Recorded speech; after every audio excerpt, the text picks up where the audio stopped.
Cricketer Mohammad Siraj को degree न रहने के बावजूद ग्रुप वन की मुलाजिमत दी गई। Chief minister Revanth Reddy.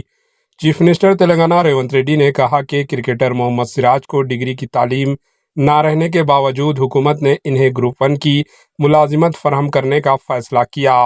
तेलंगाना कानून साज असम्बली में सरकारी मुलाजिमतों पर तकरारात के लिए हुकूमत की जानिब से तैयार करदा जॉब कैलेंडर का ऐलान के बाद खिताब करते हुए चीफ मिनिस्टर रेवंत रेड्डी ने कहा कि हुकूमत खेल के मैदान में नुमायां मुजाहरे करने वाली हौसला अफजाई कर रही है।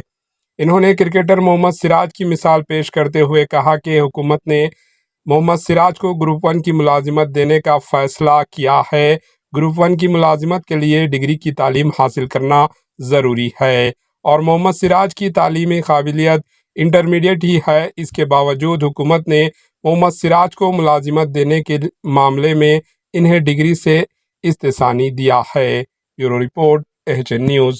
సిరాజ్ కు కూడా మనం ప్రభుత్వ ఉద్యోగం గ్రూప్ 1 అతని ఎడ్యుకేషన్ క్వాలిఫికేషన్ లేకపోయినా ఎగ్జామ్షన్ ఇచ్చి నేను పదే పదే చెప్పిన చదువు కంటే కూడా క్రీడలలో రాణిస్తే తప్పకుండా ఉద్యోగ భద్రత ఉంటుందని ఇంటర్మీడియట్ పాస్ అయిన సిరాజ్ కు మనం ఇస్తున్న గ్రూప్ 1 జాబ్ కి యాక్చువల్గా డిగ్రీ క్వాలిఫై అయి ఉండాలి। మనం ఆ ఎడ్యుకేషన్ కూడా ఎగ్జామ్షన్ ఇచ్చి మరి మనం సిరాజ్ కి ప్రభుత్వ ఉద్యోగం ఇవ్వడం జరిగింది।